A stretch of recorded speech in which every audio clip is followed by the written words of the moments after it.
Radio Rec. It's on air. Bonsoir à tous et bonsoir à toutes, bienvenue sur Radio Rec. Au programme de cette émission, 3 coups de projecteur. Le premier sur la semaine étudiante pour l'économie sociale et solidaire qui s'ouvre le 4 novembre. Entraide, partage et économie, bien sûr, sont au programme. On vous en dit plus dans un instant. De l'actualité internationale ensuite, avec la Corée du Sud sur fond de scandale. Il n'y a pas que Trump, Clinton ou Hollande à faire l'objet de révélations en ce moment. La présidente de la Corée du Sud, Park Geun-hye, est au cœur d'une affaire de transmission de documents confidentiels à une étrange confidente influente au pouvoir. La crise politique bat son plein.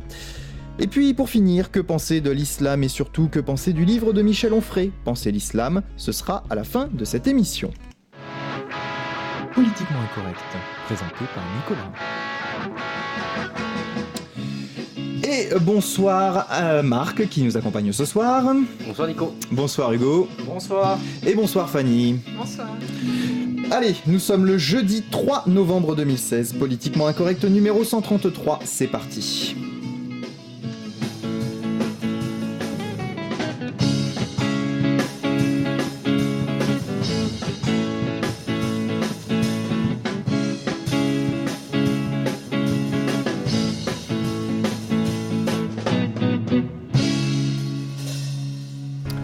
Et n'hésitez pas à réagir à cette émission sur les réseaux sociaux, Facebook et Twitter. Tout de suite, c'est l'heure de notre premier coup de projecteur de ce soir.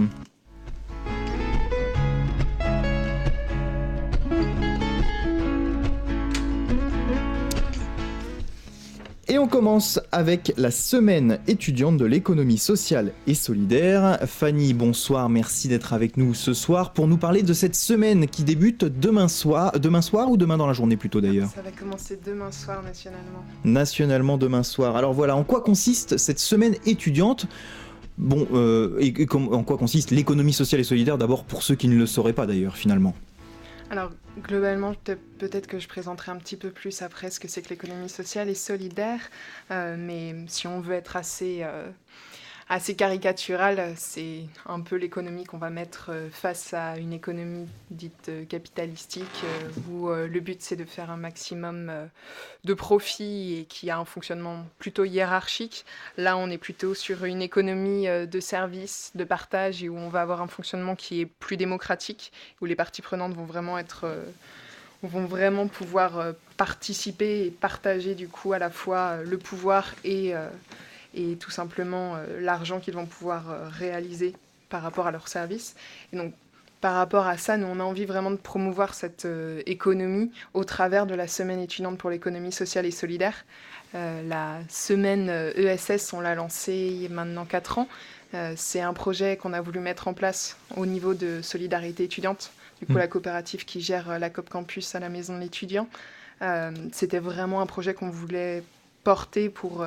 pendant le mois de l'économie sociale et solidaire, qui est le mois de novembre, promouvoir auprès des étudiants et des étudiantes cette économie, promouvoir ses valeurs, puisqu'au final, quand on est membre d'une association étudiante, quand on milite sur des campus étudiants, qu'on partage au final des valeurs de solidarité, où le collectif est mis en avant, c'est des valeurs qui s'y retrouvent et qui font écho à l'économie sociale et solidaire. Et donc cette semaine-là, elle doit permettre de sensibiliser à tout ce que fonde l'économie sociale et solidaire, mobiliser également un ensemble d'acteurs et d'actrices qui en font partie, puisqu'on ne sait pas forcément que notre asso étudiante c'est de l'ESS, on ne sait pas que sa mutuelle c'est de l'ESS, que sa banque ça peut en faire partie, ou que sa coopérative qui fournit des services aussi, ça en fait partie.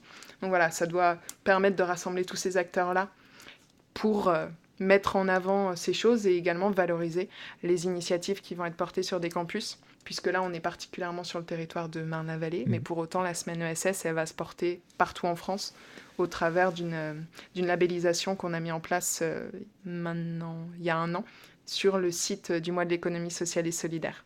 Alors, qu'est-ce qu'on va y faire pendant cette semaine étudiante, du coup ? Alors, on va y faire plein de choses, en fait. C'est...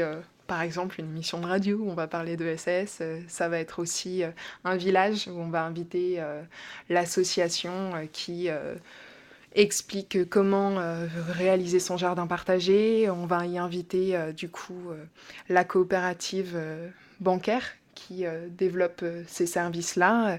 On va également pouvoir mettre en place aussi une disco-salade. Pour le concept, rapidement, c'est cuisiner des légumes bio qui ne sont pas consommés parce qu'ils sont considérés comme moches. Rien à voir avec Claude François, donc. Non. Non, à part le disco. On cuisine sur du disco. Ah oui, quand même. Ce que j'allais dire, mince. Ok. Il y a d'autres choses ? Ça peut être tout et n'importe quoi. En vrai, ça peut prendre n'importe quelle forme. Un atelier, un spectacle de musique, ça peut être du théâtre, ça peut être également une conférence, bêtement, plein de choses. À partir du moment où l'idée, c'est de promouvoir des valeurs ou mettre en avant un fonctionnement type. Alors, il y a un lieu où on peut retrouver tout ce qui va se passer pendant cette semaine et peut-être en savoir plus de manière générale sur l'ESS ? Alors, on a un site, effectivement. C'est la se-ess.fr, qui est le site de la semaine étudiante. Et il y a également le site du mois de l'ESS où tous les événements qui vont se porter, que ce soit à Marne-la-Vallée ou également à Lyon, à Lille, à Marseille, à Nantes, à Rennes, enfin tous les événements qu'on va pouvoir inscrire dans cette semaine ESS qui se trouve sur le site du lemois-ess.org. Donc si ça vous intéresse, s'il y a des gens qui veulent voir ce qui se passe. Puis c'est assez simple, moi-ess.org, ça reste assez simple à retrouver. Hugo, question. Oui, je voulais savoir comment s'organiser cet événement en rapport avec la chaire ESS qui existe à l'UPM. Justement, cette année, en fait, on organise l'événement avec la chaire ESS, puisque on s'est dit que c'était important de rassembler au final nos forces, puisque trop souvent, les gens organisent des choses chacun de leur côté et c'est juste redondant, les événements se ressemblent mais ne se rassemblent pas. Donc là, on a vraiment voulu travailler ensemble, donc il y aura un stand de la chaire ESS. Donc la chaire, pour ceux qui ne savent pas forcément ce que c'est ce qui rassemble énormément de recherches sur les questions d'économie sociale et solidaire et où des étudiants et des enseignants-chercheurs ou même des professionnels de l'ESS travaillent dessus. Il y aura également des étudiants qui font partie de la licence professionnelle gestion des organisations de l'ESS qui sont en projet tutoré sur cette semaine ESS et qui du coup organisent depuis déjà quelques semaines avec moi la semaine ESS sur Marne-la-Vallée. Merci. On se serait cru sur un colloque. Merci Hugo. Mais je suis poli. Effectivement. Alors l'ESS, l'économie sociale et solidaire, avait fait l'objet en 2014 d'une loi, ça évolue, c'est un domaine, on a parlé des associations, c'est souvent, c'est vrai, à la bonne franquette l'organisation. Cette économie aujourd'hui, elle est considérée comme marginale, pourtant elle a de l'ampleur dans notre société. Oui, au final, cette économie, c'est... alors, j'ai pas le chiffre exact en tête là, mais c'est plus de 10% de l'emploi en France, c'est un peu plus de 8% du PIB. Donc, c'est quand même pas rien. Et au final, on dit que c'est marginal, mais pour autant, c'est ce que je disais plus tôt, c'est que au final, notre mutuelle, notre banque, c'est de l'ESS, l'association dont on est membre, c'est de l'ESS. Donc, au quotidien, on côtoie des organisations de l'économie sociale et solidaire.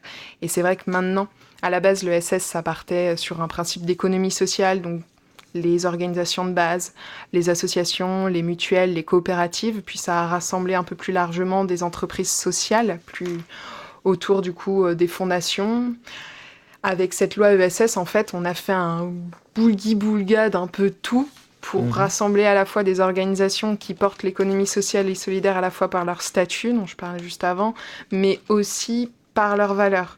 Et donc, il y a des organisations qui vont juste au final surfer sur cette tendance qu'est l'ESS sans réellement avoir ces valeurs et les porter au sein même de leur fonctionnement jour après jour. Quand on a juste des gens qui font ça pour toucher des subventions, est-ce que c'est vraiment ce qu'on a envie de porter dans l'ESS ? En tout cas, pas moi. En leur mettant une sorte de politique publique portée voilà, en grande pompe, finalement, on détourne un peu l'attention et on en oublie le fondement de l'économie sociale et solidaire. Hugo, je vois que tu as des questions. Oui, justement, tu parles de politique publique. L'ESS, on en entendait beaucoup parler au début du mandat de François Hollande. Il y a eu Benoît la loi Hamon qui était en charge du portefeuille notamment. Exactement. Oui. Alors je ne sais pas si c'est du fait du personnage ou des circonstances ou bien d'une volonté politique exceptionnelle. Quoi qu'il en soit, on entendait beaucoup parler de l'ESS et c'est moins le cas aujourd'hui. Est-ce que ça se ressent sur le terrain ou pas ? Alors, non, j'ai pas l'impression. C'est vrai que ça a été aussi pendant les élections un moment où on a mis en lumière beaucoup de choses, où il y a plusieurs terrains qui ont été vraiment travaillés voilà, ça a été mis en avant, mais pour autant, moi j'ai l'impression qu'on avance sur les questions de SS et où maintenant quand on en parle, effectivement, à force de se répéter, c'est un travail de pédagogie, hein, mais à force de se répéter, les gens connaissent de plus en plus ce que c'est. C'est juste que effectivement, la mode commence petit à petit à passer, et de toute façon, heureusement, puisque on est dans une période où les subventions publiques, eh bien, elles diminuent auprès des organisations de l'ESS, où il y a toujours des aides qui sont mises en place, mais pour autant, les associations, par exemple, perdent de plus en plus de capacité de financement de la part du domaine public. Alors, cette semaine de l'économie sociale et solidaire, c'est la semaine étudiante. Oui, semaine l'ESS. étudiante, mais effectivement, puisque c'est le mois de l'économie sociale et solidaire, en revanche, c'est bien la semaine étudiante, ça permet de découvrir les différentes formes de l'économie sociale et solidaire. Il y en a qui sont un petit peu connues quand on pense aux monnaies locales, par exemple, qui sont un système pour consommer localement et sortir un peu du système habituel de consommation. On disait il y a quelques instants que l'ESS se veut... Enfin, ça concerne finalement beaucoup de domaines de tous les jours, les banques, les assurances, les mutuelles, etc.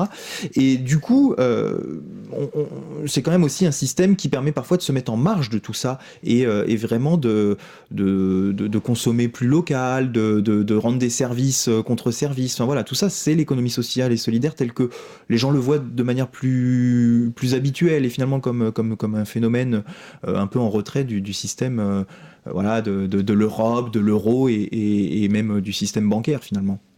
C'est vrai qu'on va y appliquer un peu cette vision caricaturale, et pour autant c'est un truc qui me fait plaisir, parce que si on y adosse ces valeurs vraiment de proximité, d'échange, où c'est vraiment d'un être humain à un autre être humain, où c'est pas forcément plein de différents...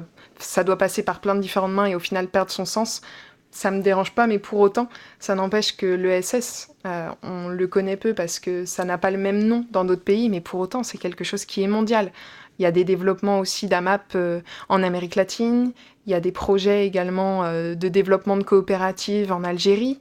En fait, ça se fait partout. Donc c'est une bonne chose qu'on voit l'ESS comme ça, puisque c'est une sorte de clivage, puisque par exemple les entreprises sociales, tout l'entrepreneuriat social, c'est une branche de l'ESS, et pour autant moi je n'y apporte pas le même sens, et donc je les mets un peu à côté. Je préfère ce côté vraiment où l'ESS on le considère comme une force de transformation sociale, où on va apporter du mieux, un meilleur fonctionnement, plus de démocratie au sein des entreprises ou des organisations plus globalement.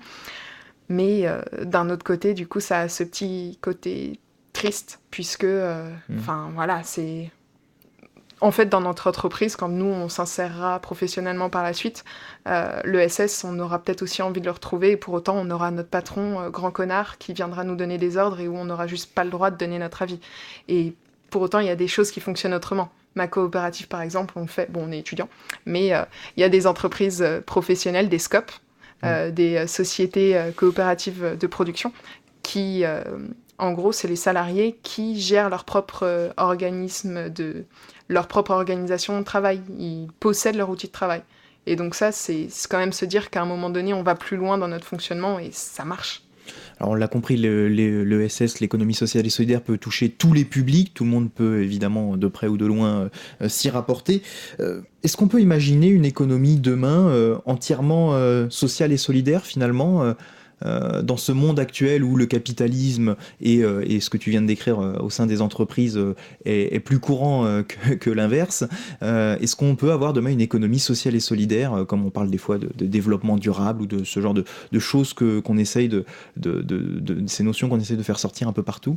J'ai tendance à croire que ça va avancer, qu'on va pouvoir progresser vers ça, mais pour autant, il ne faut pas non plus être tout à fait...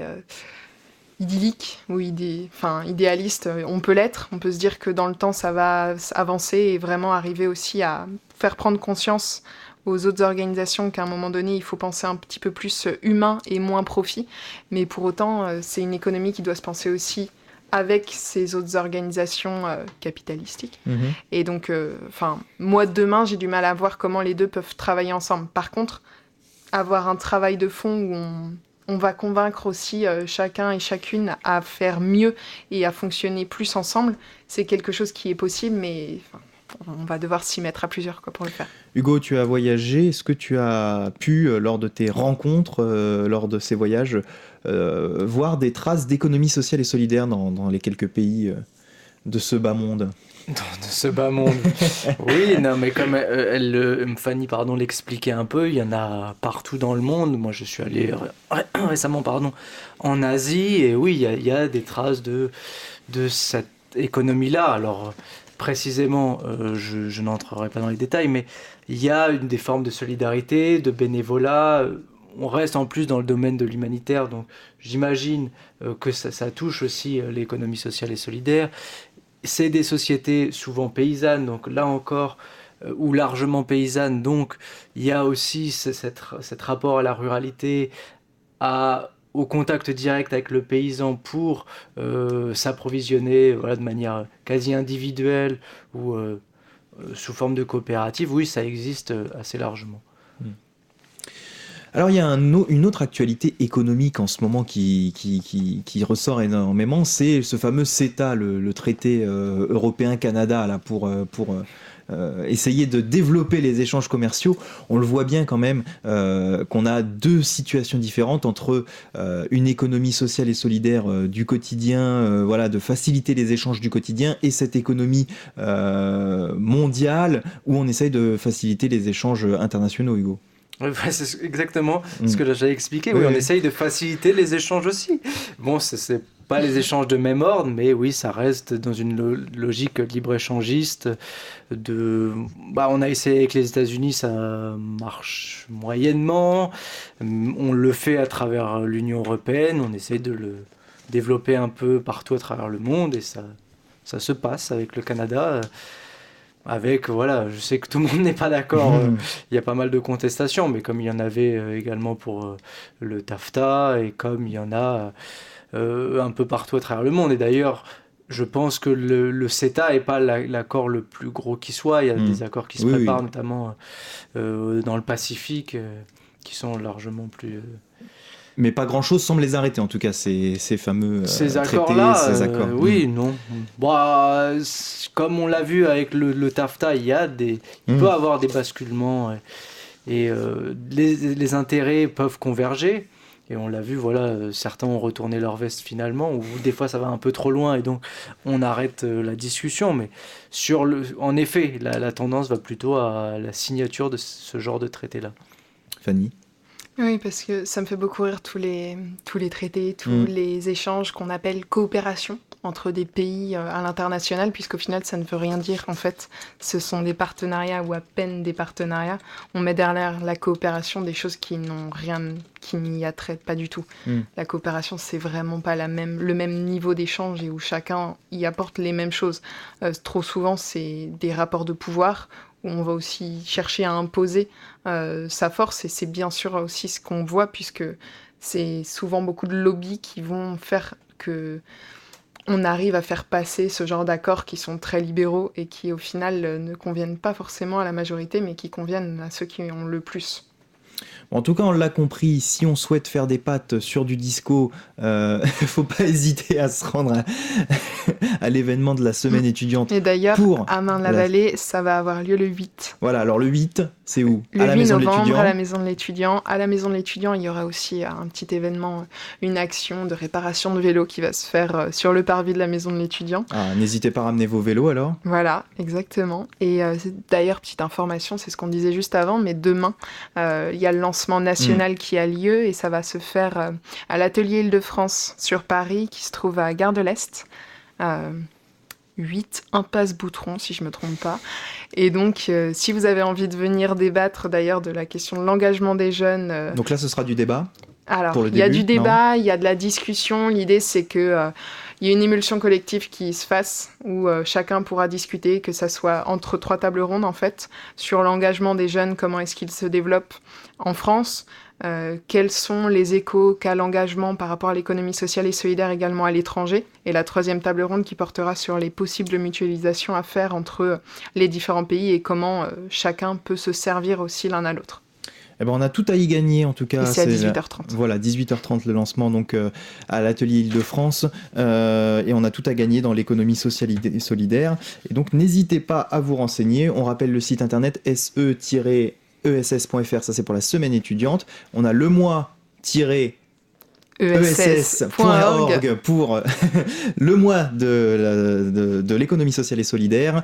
Et donc n'hésitez pas à vous renseigner. Et on vous renvoie, si vous êtes intéressé, à notre émission du 6 novembre 2014. On était avec Hugo et un représentant de Solidarité étudiante qui avait présenté également l'ESS et à l'époque cette fameuse loi qui venait de sortir, loi Hamon. Voilà. Merci beaucoup Fanny d'être venue et n'hésite pas à revenir dans cette émission comme tu l'avais fait la saison précédente et ce soir pour débattre, pourquoi pas, ou nous proposer d'autres sujets. Merci avec beaucoup. Avec plaisir. On se retrouve tout de suite dans Politiquement Incorrect et nous allons parler Corée.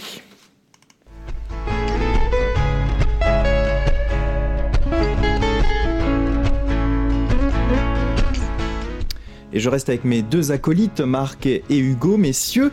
Et on va donc donner la parole dans un instant à Hugo. Si je me mélange dans mes fiches, je ne vais pas m'en sortir. On parle de Choi Get, je ne sais pas si je prononce bien le nom. La présidente de la Corée du Sud se serait laissé dicter des choix par une étrange chamane, c'est ce que disent certains articles, Madame Choi Soon-sil.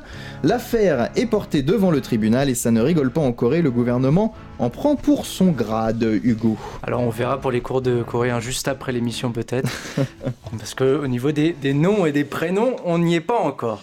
Quoi qu'il en soit, la présidente Park Geun-hye n'avait sûrement pas besoin de cette dernière affaire. Il faut dire que l'actuelle dirigeante de la Corée du Sud traînait déjà quelques casseroles. La plus importante peut-être est celle très simple de sa généalogie. Elle est la fille de l'ancien dictateur Park Chung-hee, qui dirigea la Corée du Sud de 62 à sa mort en 79. Élue présidente de la République en 2013, sa fille a toujours du mal à prendre ses distances avec son père, qui, même s'il a dirigé le pays à une période charnière pour son développement économique, l'a fait de manière autoritaire, ayant pris le pouvoir à travers un coup d'État tout simplement. Et elle est aujourd'hui rattrapée, cette chère Park Geun-hye, par un scandale qui l'ébranle. Nombreux sont ceux qui, dans la rue ou dans les chambres législatives, demandent sa démission ou son renversement constitutionnel par le Parlement. Alors c'est le scandale à la Maison Bleue, en référence, je l'imagine, à l'endroit, à la maison présidentielle. Allez, revenons sur ce scandale. D'abord étouffé, le scandale est ressorti. Il a été avéré que sa confidente, Choi Soon-sil, recevait des informations confidentielles sur l'État et avait accès aux discours majeurs de la présidente. Elle y apportait d'ailleurs des petites retouches, jouant un rôle majeur de conseillère de l'ombre. Elle avait la primauté d'accès sur certains budgets, ce qui lui permettait alors de distribuer l'argent à ses proches.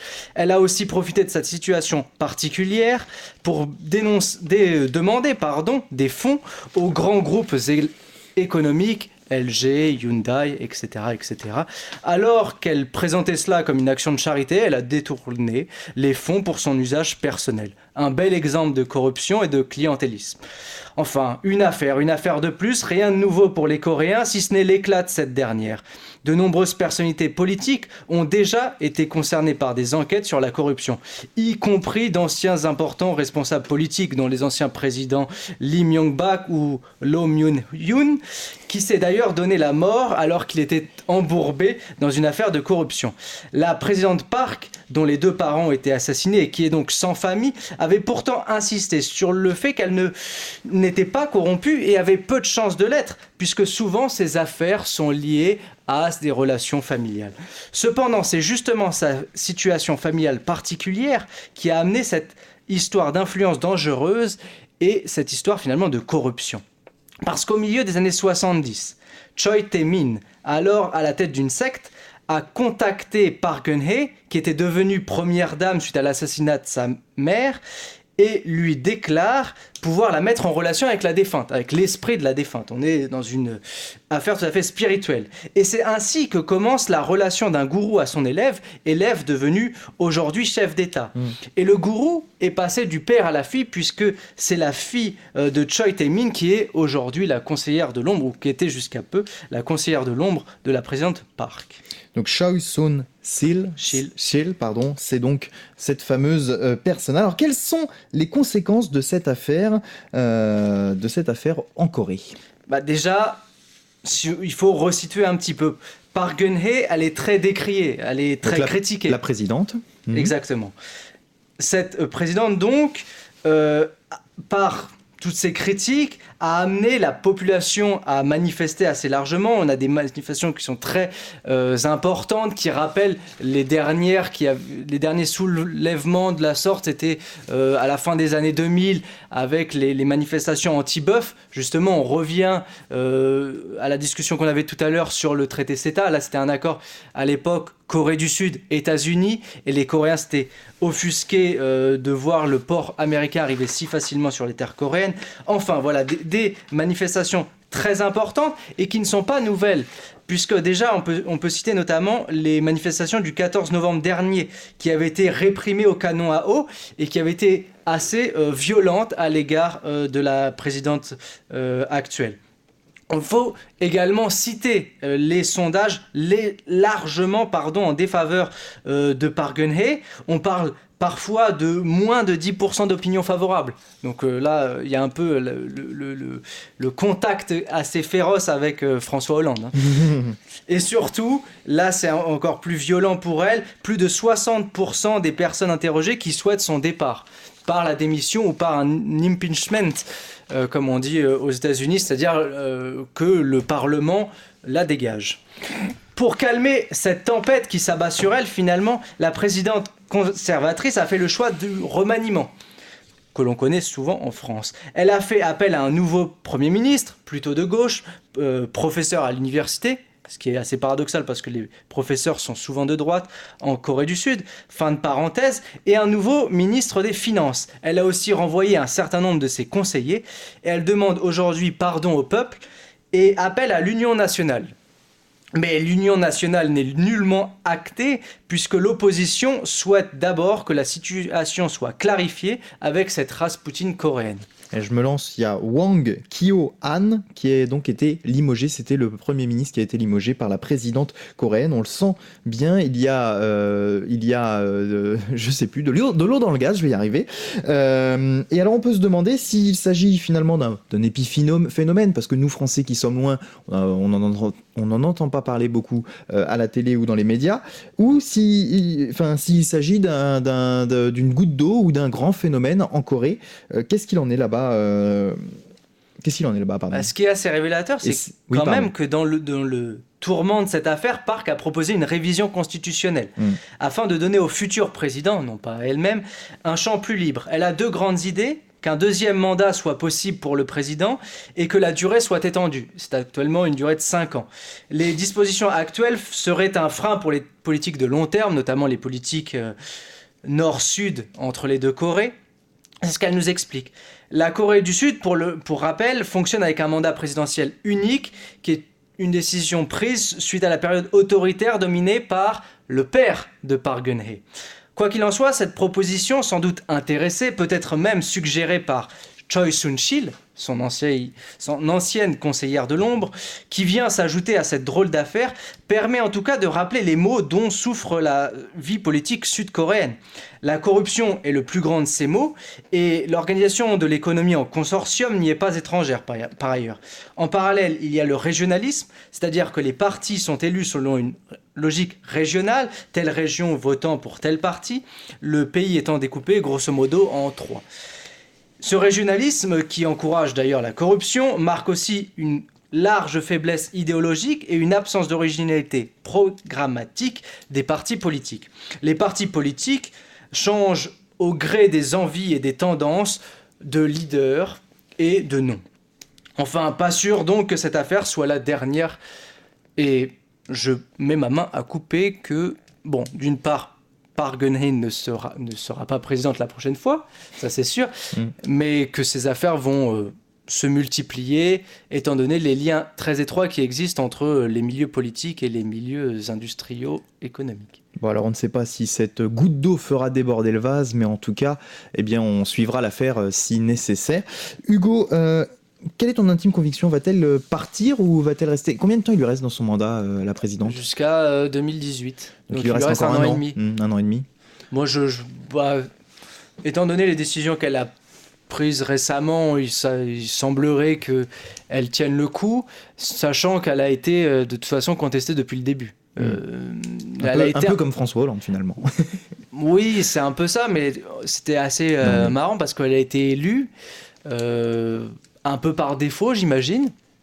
Elle avait déjà essayé de briguer un mandat précédemment, elle n'avait pas réussi, elle l'a réussi en 2013, mais c'est un peu sans conviction.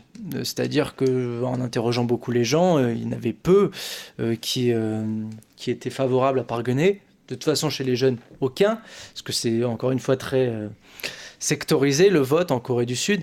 Donc les jeunes votent très très largement progressistes. Donc la gauche, allons tirer à grands traits. Mais je pense qu'elle peut rester. Comme je disais, elle est restée 3 ans et demi. Pourquoi pas rester 1 an et demi en essayant de trouver une espèce d'arrangement un peu farfelu, comme elle a commencé à le faire en désignant ce maître de conférence au poste de Premier ministre. Et en trouvant des petits arrangements qui pourraient... parce que en même temps, je serais la gauche, je ne me mettrais pas au gouvernement. Pas tout de suite, sachant qu'il y a des élections qui viennent très rapidement, dans 1 an et demi c'est assez court, et qu'ils ont gagné les dernières élections législatives. Donc ils sont en situation de force. Oui, il ne faut pas aller trop vite. Voilà, il ne faut peut-être pas aller trop vite et se saborder en se jetant directement dans l'arène. Marc, une question pour Hugo ? Oui, tu as dit que justement les partis étaient élus de manière régionale et que de fait le membre d'un parti était généralement issu de la région pour laquelle il était du terreau, on va dire, un petit peu régional. Oui, c'est exactement. Ce qui est un petit peu étonnant, c'est que comment a-t-elle été élue justement si justement, et je vais arrêter de me répéter, si aucune personne visiblement selon toi n'était pour elle. C'est un petit peu comme François Hollande justement où tout le monde a dit que François Hollande a été élu, puis après non, moi j'ai pas voté pour Hollande. Enfin, c'est souvent comme ça généralement quand on se rend compte qu'on se vote on pour n'assume n'importe pas quel. quoi. Voilà, mais après le vote on regarde chacun. Donc il y a déjà cette première question là qui se pose. Et la deuxième question que je me pose, c'est tu parles d'une société qui est très corrompue et je me demande comment l'affaire a-t-elle pu sortir dans une société corrompue où je me doute justement que le quadrillage intellectuel et policier doit être important. Alors, je vais un peu répondre aux deux en même temps, c'est-à-dire que ce qui est paradoxal, c'est que l'affaire est d'abord sortie dans un journal conservateur. Donc on pourrait se dire que les journaux conservateurs vont plutôt défendre la présidente conservatrice. Ça n'a pas été le cas, mais l'affaire a été étouffée. Et elle est ressortie très récemment. Cette fois, c'est un journal plutôt à gauche qui a du coup mené l'enquête un peu plus profondément et qui a ressorti l'affaire. Et ce qui est assez surprenant d'ailleurs, parce que les journaux n'ont pas cette tendance forcément à sortir toutes les affaires qui existent, et les affaires ont plutôt tendance à sortir a posteriori. Je parlais tout à l'heure de l'ancien président Roh qui... après son mandat, a été persécuté pour des affaires de corruption et qui a fini par se suicider. Donc ces affaires-là ne sont pas nouvelles, c'est pas du nouveau genre, un truc exclusif. C'est peut-être aussi pour ça que ça a de plus en plus tendance à sortir. Et puis l'impopularité presque gênante de Parguené fait que les journalistes n'ont aucun mal à sortir ce genre d'affaires. Sur le vote régional, c'est pas forcément le programme et la personne de Parguené qui vont faire la différence, c'est l'endroit d'où elle vient, et voilà, il y a un terreau qui sera le terreau, d'une part le terreau aujourd'hui c'est le parti Sénouri, le parti des frontières, mais demain ça va s'appeler, je sais pas, le parti protestant libéral, j'en sais rien, parce qu'il change de nom tout le temps. Mais voilà, en tout cas ce parti conservateur a un terreau et Parguené aussi a un terreau. C'est cette espèce d'alliance des deux terreaux qui font que Parguené a été élu. Et puis il y a eu aussi, lors des dernières élections, une chose qui n'arrive pas toujours, c'est qu'il y a un troisième candidat qui s'était glissé dans la course. Normalement, voilà, ces deux grands partis, là, il y avait 3 partis qui étaient possiblement donnés vainqueurs, et ça a peut-être aussi aidé Parguené à être élu. Autre élément de réponse, c'est que le parti démocrate, la gauche coréenne, était assez divisé. En témoigne notamment cette présence de 2 candidats face à Parguené, qui a peut-être aussi aidé à sa victoire finale. Eh bien, merci beaucoup Hugo pour cette présentation du contexte un peu tendu en Corée sur le plan Corée du Sud, bien sûr, sur le plan politique, puisque le contexte en Corée du Sud, Corée du Nord est tendu sur le plan géopolitique. Oui, tu voulais rajouter ? Oui, si je peux d'ailleurs rajouter quelque chose sur ce contexte, il semblerait aussi que cette chère Choi, j'en oublie son nom, voilà. Cette Madame Choi Sun-sil, voilà, tu commences à apprendre voilà, tu as des rudiments de coréen, tu apprends en secret, voilà. Non, je fais les cours du mardi et du samedi. Voilà, je t'ai pas vu, c'est bizarre. Cette chère Choi Sun-sil, du coup, aurait glissé des petits conseils géopolitiques à la présidente Park Geun-hye sur les relations Nord-Sud, parce qu'on sait que récemment Park Geun-hye a décidé, après les énièmes essais nucléaires nord-coréens, de fermer la base industrielle mixte qui existe à la frontière des deux pays. Et voilà, cette décision-là émanerait peut-être de cette éminence grise. Eh bien, voilà qui est dit. Merci Hugo, encore une fois pour cette belle chronique. Je vous propose tout de suite de passer à notre réquisitoire ce soir.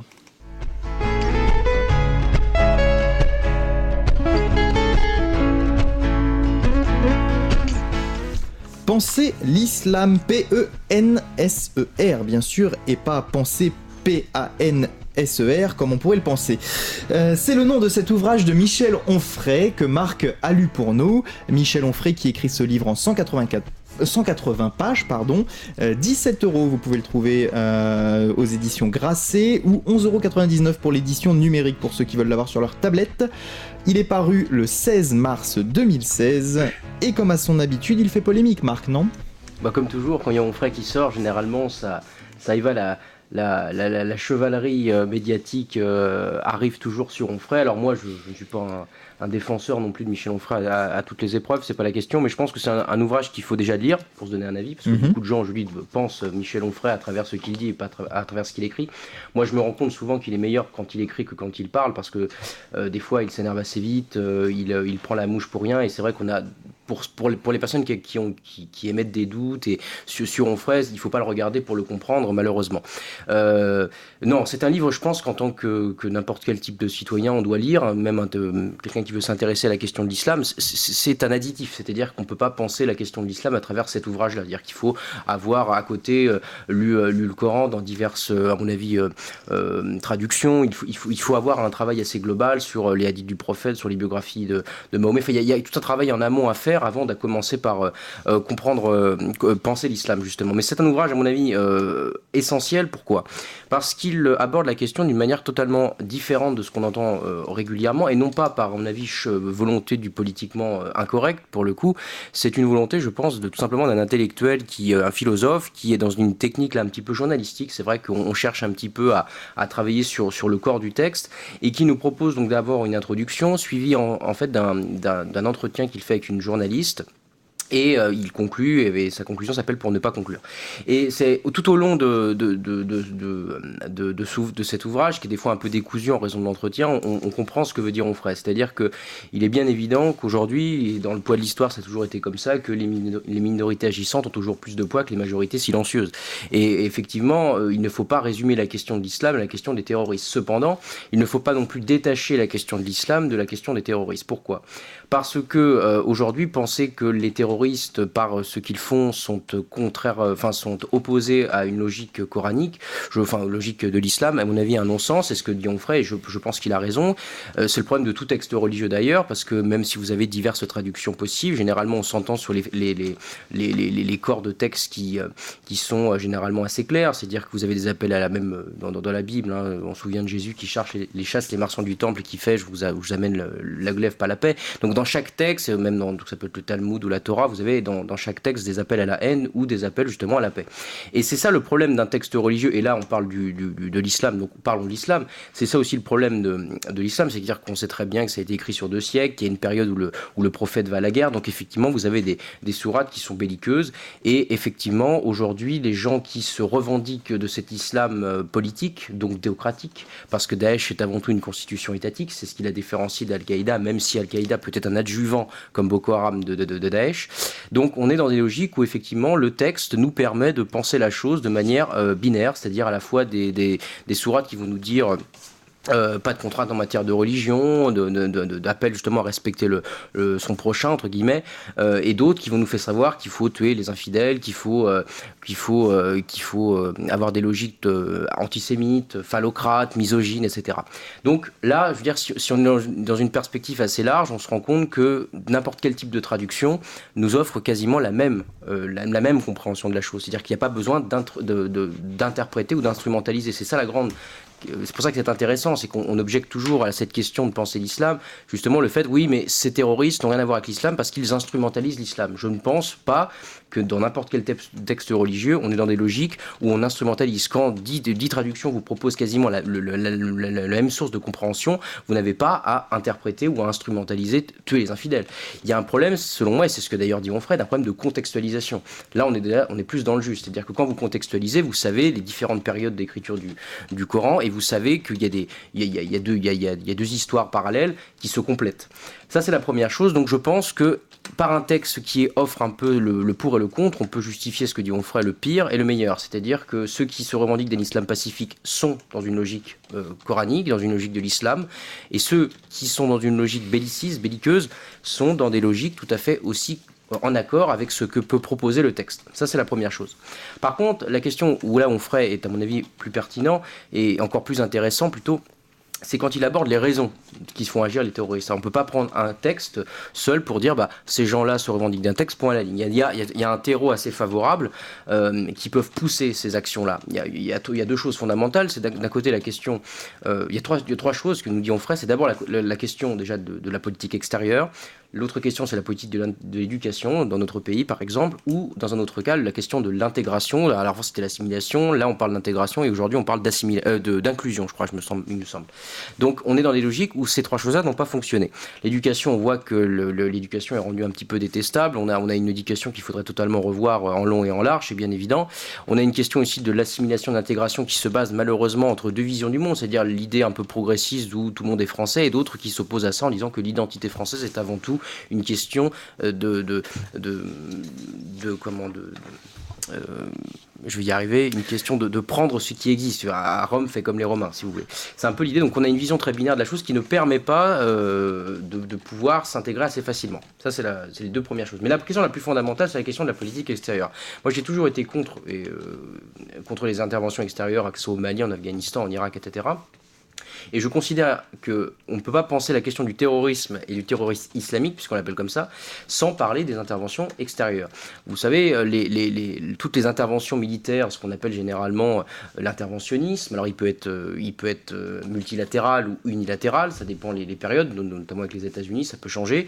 Je pense qu'avec toutes ces actions qu'on mène depuis la guerre du Golfe en 91 jusqu'à l'Afghanistan en 2001, l'Irak en 2003, le Mali récemment, ça engendre des conséquences sur le fait de qui va être tué. Comme la guerre de la Seconde Guerre mondiale, vous avez une bonne majorité, ce sont des civils qui sont tués par les bombardements. Et bien quand vous bombardez également des zones dont on suppose qu'elles sont un terreau favorable pour le terrorisme, eh bien vous allez toucher des civils. Regardez en Afghanistan ou en Irak, on a touché des civils et Onfray cite ce chiffre qui est repris d'un journaliste assez reconnu qui dit « Nos interventions extérieures ont fait plus de 4 millions de musulmans morts en termes de civils ». Donc si on part de ce concept-là, on peut très vite conclure que le terrorisme est une forme de réponse, finalement, à ce que nous avons mené. C'est-à-dire que c'est un petit peu la grande logique de Bush, c'est-à-dire qu'en prévision, on suppose qu'au 11 septembre, les terroristes ont été soutenus par des bases en Afghanistan, attaquons l'Afghanistan. On suppose en 2003 qu'il y a des armes de destruction massive dans le régime de Saddam Hussein, on attaque l'Irak. Donc, c'est toujours cette idée-là. Et sans compter les questions de renversement, par exemple le Mali, c'est un cas particulier, on soutient les Touaregs depuis l'indépendance, et du jour au lendemain, quand on découvre qu'il y a des ressources hydrauliques et pétrolières, eh bien on va changer l'alliance et on va soutenir le régime de Bamako. Et effectivement, quand vous attaquez AQMI, vous attaquez pas seulement des gens qui se revendiquent d'Ansardine, si on va par là, vous attaquez la globalité du Mali, parce qu'il y a des jeux de migration à travers le Mali qui sont intéressants. Donc voilà, la question est celle-ci, c'est qu'aujourd'hui, et c'est la conclusion que fait Onfray, penser le terrorisme en dehors de l'islam, c'est une erreur. parce que je pense qu'il a raison. Et surtout, je pense que le terrorisme n'est pas venu comme ça ex nihilo, c'est-à-dire que ça c'est la grande technique d'aujourd'hui de penser la chose, c'est la grandeur du nihilisme, c'est-à-dire qu'on pense que tout vient de rien et qu'il n'y a pas de racines. Et si je pense qu'il y a des racines, et ces interventions extérieures sont finalement les causes principales de ces attaques que nous avons aujourd'hui en France et ailleurs à cause de notre interventionnisme. Alors, je le disais en introduction, Hugo, ce livre, comme beaucoup de livres de Michel Onfray, fait débat dans la société. Marc nous a présenté, en contextualisant un petit peu ce qui est dit dans cet ouvrage. Qu'est-ce qu'on peut en dire donc de cet ouvrage à travers ce qu'on peut lire, notamment aujourd'hui dans les médias, depuis le mois de mars qu'il est sorti ? Merci de préciser, parce que je précise que je n'ai pas lu le livre, donc je me fie à ce que dit Michel Onfray de son livre, et je le lirai plus tard. Sur Michel Onfray et la politique étrangère, je suis pas forcément toujours d'accord avec lui, dans le sens où c'est vrai, il y a eu des interventions étrangères qui sont très douteuses, notamment en Irak, ça c'est le sommet de l'échec en termes de politique étrangère. Mais dans sa globalité, parce que quand les États-Unis se retirent, c'est peut-être le pire de cet ensemble de presque 10 ans finalement. Les États-Unis, on n'y est pas allé pour le coup. La France n'y est pas allée, mais d'autres pays. Il y avait une coalition internationale pour intervenir en Irak. Ça a été un désastre. On a renversé un chef d'État autoritaire comme il en existe un paquet. Et on n'a jamais reconstruit, les États-Unis se sont retirés et la situation en Irak est tout à fait chaotique. Et c'est aussi un terreau extrêmement favorable au développement territorial et idéologique de l'État, ou de l'État islamique ou de Daesh, ou peu importe le nom qu'on veut bien lui donner. C'est pour ça que je trouve que alors voilà, ça c'est sûr, c'était une erreur. Mais dans l'ensemble, dire qu'il ne faut jamais intervenir dans la zone du Moyen-Orient et dans le monde arabe de manière plus large, parce que justement il y a des musulmans et que par ricochet on pourrait déclencher un retour de feu, un retour de flamme en Occident. Je trouve ça assez léger, dans le sens où on a tout à fait légitimité à intervenir, notamment sur le territoire de fait de l'État islamique aujourd'hui. Certes par des interventions aériennes, parce que les chefs d'État occidentaux ne veulent plus envoyer de troupes sur le terrain. C'est notamment la doctrine de l'armée américaine, la doctrine d'Obama, de ne plus envoyer, de ne plus poser de soldats sur le terrain et d'envoyer plutôt des drones. Voilà, c'est la nouvelle manière de faire, oui. Voilà, le nouveau système opérationnel dans ces zones-là notamment. Et donc forcément, ça a des victimes collatérales et il faut le critiquer. Ce constat-là, se retrouve notamment en Syrie, mais ce n'est pas un constat unilatéral, dans le sens où quand on fait la guerre, il y a des victimes collatérales, mais quand la Russie fait la guerre, c'est la même chose, et quand Bachar el-Assad fait la guerre, c'est aussi le cas. C'est malheureusement le cas, et je n'excuse personne, attention. Sur la question de l'éducation et de l'intégration, là je rejoins totalement Michel Onfray, à savoir qu'il faut pouvoir offrir un système social, je dirais de manière générale, de qualité. Et ça passe par l'éducation. On en parle souvent de l'éducation dans cette émission, mais intégrer les gens qui viennent, ça passe énormément par l'école. On parlait de la langue française, on parlait de la culture française également et de l'histoire française la dernière fois. Est-ce qu'il faut imposer à tout prix un récit national pour faire rejoindre les rangs finalement de je ne sais pas quoi, la nation française peut-être, à ces nouvelles têtes, pas tout à fait blondes? Je ne pense pas que ça soit la bonne idée. Non, il faut offrir un système éducatif beaucoup plus inclusif et aussi peut-être, sûrement plus individualisé, à savoir qu'il faut reconnaître les failles où elles sont et puis apporter des solutions, apporter de l'argent. On est en période de pré-électorale ou carrément électorale en ce moment avec les primaires. C'est le moment des programmes. Et je pense que c'est le moment aussi de faire des propositions intéressantes en matière d'éducation, de revalorisation de l'outil éducatif et du personnel éducatif aussi. Ah bah voilà, tu parles du débat des primaires, effectivement c'est ce soir en plus qu'il y a un débat sur BFM Télé et iTélé. Enfin iTélé c'est le seul programme qu'ils ont depuis 15 jours, mais voilà. Marc, ce que dit Hugo va d'une part dans le même sens et voilà, dans un autre sens... Je crois qu'avec Hugo on ne s'entendra jamais sur la question de l'interventionnisme, parce qu'on n'est pas du tout sur le même plan d'analyse. J'avais une question sur cette question de l'intervention.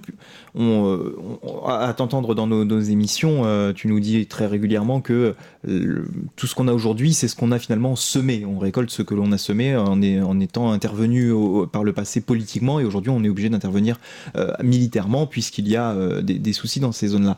Mais cette question est-elle véritablement fondée de savoir, est-ce qu'il ne se serait pas passé ce qu'il se passe aujourd'hui dans le monde si on n'était pas intervenu ? Est-ce qu'il fallait, et c'est la véritable question, ne pas intervenir, parce que c'est bien beau de le clamer, mais y a-t-il des vraies raisons de ne pas intervenir à la base dans ces pays, et voilà, ce qu'on peut appeler de s'insurger dans ce qui se passe dans ces pays-là. Est-ce que quelque part on ne peut pas avoir raison de le faire ? Non, et pourquoi finalement n'aurions c'est surtout la question qu'il y a derrière. Oui. Non, je réponds à tes questions. Il n'y a aucune raison de le faire, dans la mesure où les raisons qui sont à chaque fois évoquées sont des raisons qui sont finalement c'est du vent. On sait très bien qu'on n'intervient jamais pour des raisons humanitaires, pour des raisons démocratiques, etc. Ce qui compte, vous savez, je vais paraître un peu caricatural, mais je vais approfondir. On sait très bien aujourd'hui que le jeu des puissances occidentales après la guerre, c'est avant tout de stabiliser des régions qui leur apportent une forme de stabilité pétrolière et au niveau énergétique. On le sait très bien. Les États-Unis n'auraient jamais pris le relais des Britanniques et de la France au Moyen-Orient ou au Proche-Orient s'il n'y avait pas cette rente pétrolière, si bien que les États-Unis ont toujours été un allié fidèle, enfin plutôt l'Arabie Saoudite a toujours été un allié fidèle des États-Unis. L'Iran, quand ça a muté en 79, ça a changé, la guerre du Golfe, etc. Donc il y a toujours des raisons pour... Alors, pendant la guerre froide, c'était l'endiguement du communisme. Aujourd'hui, c'est pour des raisons de démocratie. Et puis on n'aborde jamais cette question très simple du pétrole. Parce qu'on sait très bien aujourd'hui que les interventions ont été faites au nom de valeurs démocratiques ou au nom d'un combat contre le terrorisme. Et le terrorisme dont on parle souvent n'existait pas avant qu'on intervienne. Pourquoi ? Parce que les réseaux dont on soupçonnait éventuellement qu'ils soient présents ont été causés par des interventions antérieures à tout ça. C'est-à-dire que l'Afghanistan, complètement dépecé, a laissé place aux moudjahidines, aux talibans, etc. En Libye, si on intervient, il y a eu un retournement de situation, on finance les rebelles, et finalement ils se retournent contre nous, et le régime qui est en place, ou dans d'autres cas, sont souvent bien pires que ceux d'avant. Et Juppé, d'ailleurs, elle l'a reconnu, oui, la Libye c'est peut-être une erreur. Bah oui. Et il y a aussi un manque de connaissances profond. Un manque de connaissances profondes des sociétés dans lesquelles on intervient. C'est ça aussi le problème. C'est-à-dire qu'on intervient dans des sociétés qui ne nous ressemblent pas à tout point de vue. Je veux dire que ce soit l'Afrique ou que ce soit le Moyen-Orient, le Proche-Orient, etc. Et même jusqu'en Corée du Sud, visiblement, ce sont des sociétés très enracinées collectivement, spirituellement, et il y a une notion du groupe qui n'est pas la nôtre. C'est-à-dire qu'on pense aujourd'hui qu'on va intervenir sur des gens qui sont avant tout des citoyens et qui veulent devenir citoyens. Non, vous intervenez sur des groupes. La Libye, on a détruit un pouvoir qui était uni avec Kadhafi entre la Tripolitaine et la Cyrénaïque. On intervient dans d'autres régions en ne connaissant pas du tout les divisions propres aux minorités ethniques qu'on trouve par exemple en Afghanistan. Et tout ça suit son cours. C'est-à-dire qu'on intervient sans connaître le terrain. Et si on intervient aussi rapidement, c'est pour des raisons avant tout, à mon avis, économiques. Et c'est pas de la démagogie de dire ça ou quelque chose qui dira à mort les valeurs occidentales. Je veux dire, on pourrait avoir l'honnêteté de dire pourquoi on y va. Malheureusement, on ne le fait pas. Et quand on le fait pour des mauvaises raisons, généralement, ça foire. Et ça foire absolument tout le temps. Quand tu dis qu'on intervient, pourquoi ne fallait-il ne pas le faire ? C'est la question que tu poses. Pourquoi aurait-il fallu ne pas le faire ? Oula, Pourquoi aurait-il fallu ne pas le faire ? Pourquoi Non, alors, bref, allons-y. tout simplement parce que les raisons qui ont été évoquées ont été fausses. C'est-à-dire que tout a été débouté alors c'est le paroxysme de 2003, évidemment, ça c'est ce qu'il y a de plus magnifique. C'est quand les observateurs de l'ONU disent non, il n'y a rien finalement, il n'y a pas d'armes de destruction massive, etc. Non, alors on a toujours mis en avant la menace terroriste. Mais avant la menace terroriste, ça n'était pas... Irak. Pour l'intervention en Irak. Mais avant, le terrorisme, il était en Europe. Je veux dire, les brigades rouges, c'est pas quelque chose, avec les oppositions avec l'extrême droite, c'était pas quelque chose qu'on allait chercher ailleurs. C'est-à-dire qu'effectivement, aujourd'hui, je dis souvent que c'est la cause, et on fera une très belle phrase, il dit, nous récoltons nationalement ce que nous avons semé internationalement, et je pense qu'il a raison, c'est très vite dit, c'est à améliorer, à peaufiner, bien évidemment, mais dans les zones qui sont aujourd'hui dans une instabilité profonde sont des zones qui ont subi le contre-coup de l'interventionnisme ou de l'interventionnisme ou de l'intérêt que portaient certaines puissances à leur état pour diverses raisons. Et puis, faut pas oublier aussi, là si on fait un peu d'histoire et qu'on vient un peu avant, c'est-à-dire que ces situations de minorité ethnique dans un état qui en fait n'existe pas, je veux dire, le Moyen-Orient c'est comme l'Afrique, c'est-à-dire que on a créé des frontières dans des espaces où la notion de frontière était quelque chose d'abstrait, complètement inconnu, comme la notion d'État, comme la notion de nation. Ça veut rien dire là-bas, c'est la notion de région, c'est la notion de groupe, c'est la notion de tribu qui compte, d'ethnie, etc. Et effectivement, aujourd'hui, nous avons des gens qui sont incapables de pouvoir mener un État à bien et qui ont besoin du soutien des puissances occidentales pour persister au pouvoir, parce que ethniquement ou étatiquement, ils ne peuvent pas tenir, parce qu'il y a des rébellions un petit peu partout. Et ce qui est très perturbant et ce qui est très dérangeant, c'est de voir que les États-Unis ont très longtemps, jusqu'à aujourd'hui, soutenu des dictateurs qui étaient pro-occidentaux, ce qui ne les empêchait pas en même temps d'être des dictateurs patentés. C'était l'exemple de l'Afghanistan, par exemple, du Nicaragua et autres. Donc voilà, il faut aussi jouer les cartes sur table et dire ce qui s'est réellement passé et pourquoi on a soutenu les uns par rapport aux autres et pas d'autres, etc. Et à chaque fois qu'on est intervenu, ça a fait des désastres et Daesh c'est encore pire parce que là, en plus, je ne développe pas, mais c'est encore pire parce qu'on sait que les bombardements occasionnent ce qu'on a nationalement, mais on continue à le faire. Donc je pense que c'est là où concluons Fraisse, c'est-à-dire qu'il faudrait une politique de retrait. Je pense qu'il a raison. Alors, excuse-moi, je suis obligé de t'interpeller sur cette dernière question que tu as soulevée. Quand tu parles de politique de retrait, aujourd'hui, l'opération qui est mise en place vise à supprimer l'organisation État islamique. Pour toi, ça veut donc dire que c'est voué à l'échec ? Mais alors cette volonté que veut dire la volonté l'intervention qui se fait aujourd'hui a pour pour objectif affiché de détruire État islamique. Déjà oui.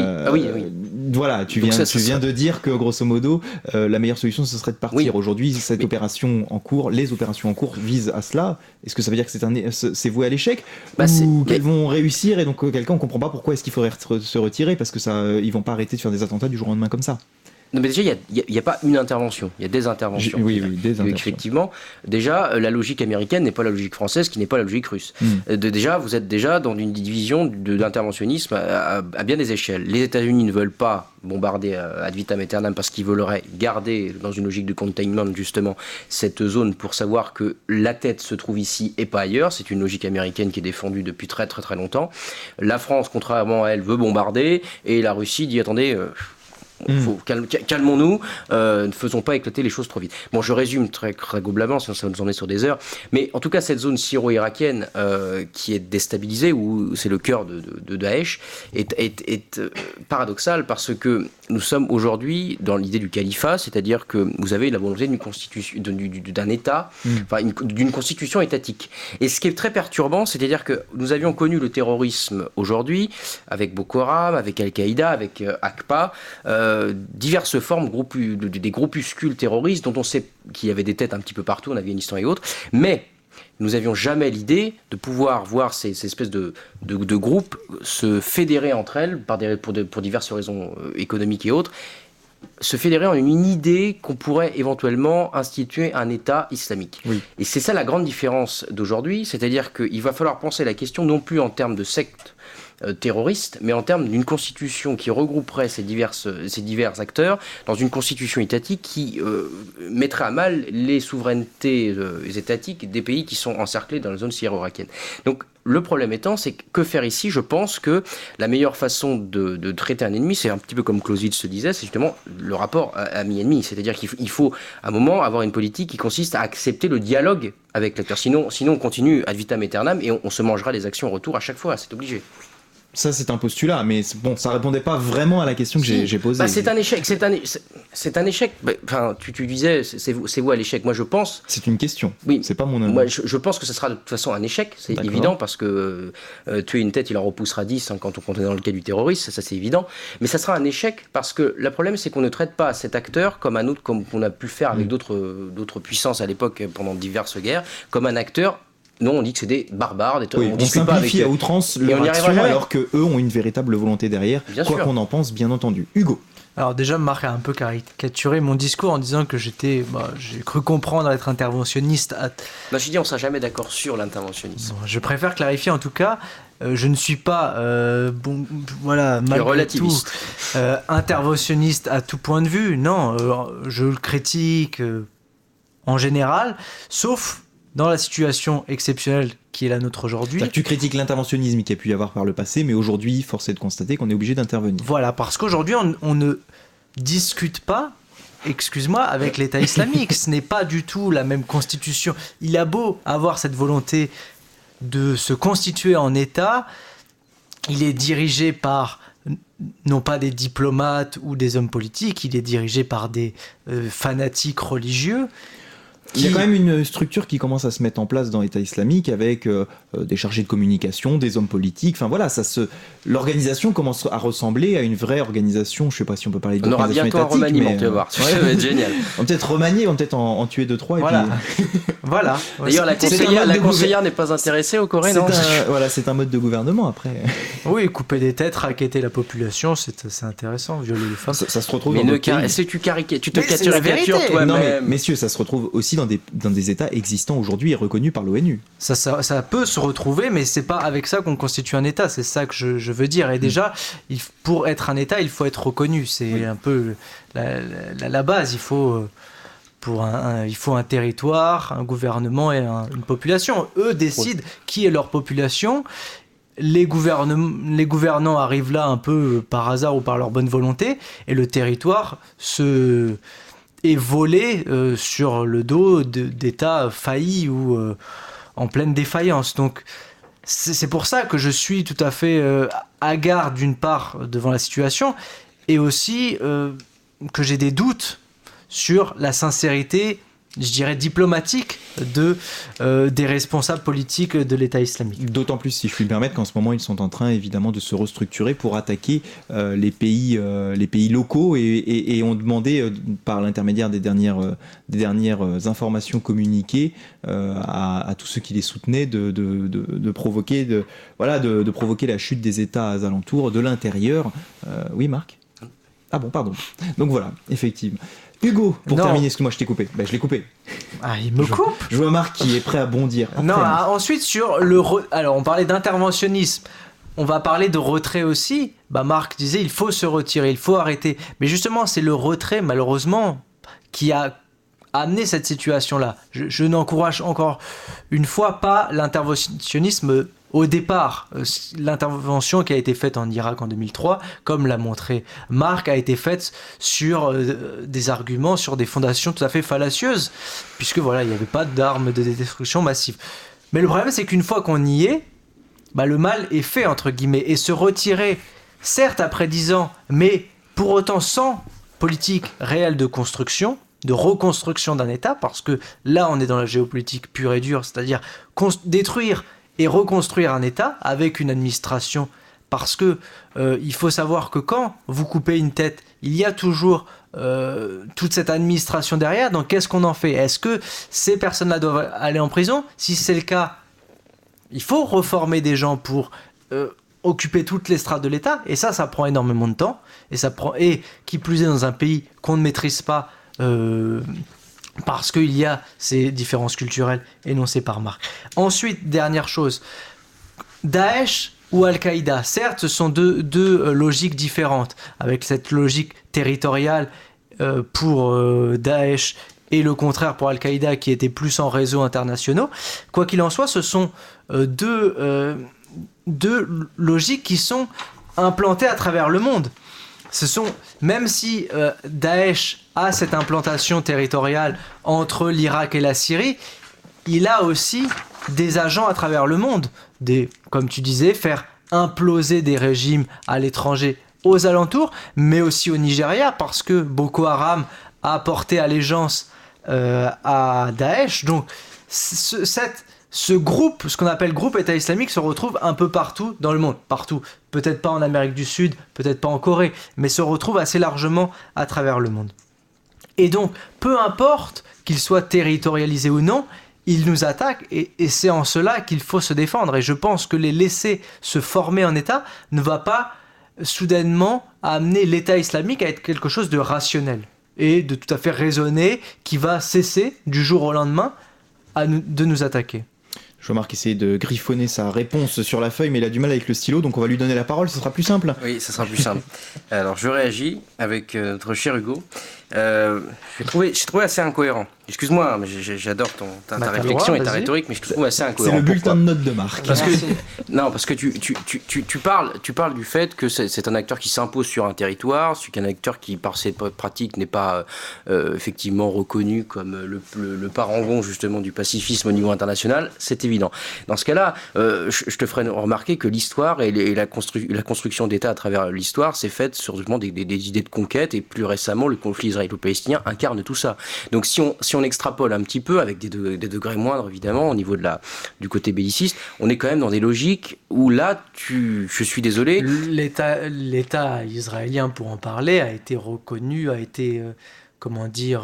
installé par la communauté internationale. Mais sans concertation sans concertation des Palestiniens sur une envie qui s'était faite très très tôt par l'Empire ottoman, sur des logiques totalement diverses, et l'histoire, alors je ne parle pas d'Israël comme ça, c'est fait en dehors de la population sur le territoire. C'est-à-dire qu'on a décidé ça à la suite d'une longue histoire migratoire, et on a décidé de iure pour dire que l'État existait après la guerre. Mais dans ces logiques-là, de toute façon, tout un tas de territoires, si on va par là, l'extension de territoire, même en Afrique, dans certains États, n'est pas logique et se fait souvent dans la guerre et dans le sang. Donc, on faudrait ne pas discuter avec eux. Je trouve ça un petit peu délicat.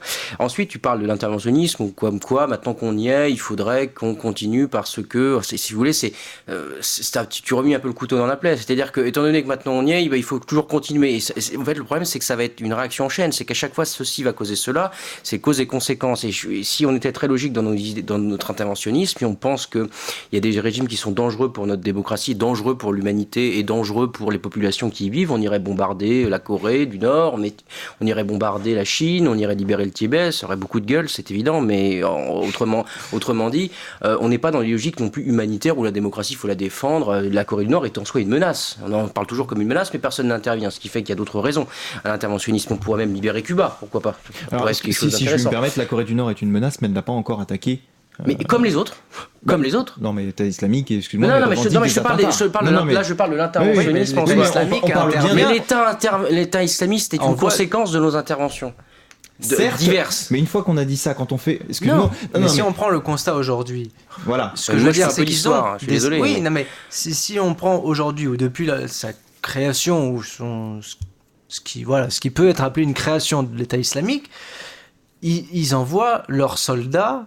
où leurs soldats sont de fait en France, en Belgique, en Allemagne, aux États-Unis, et ils attaquent.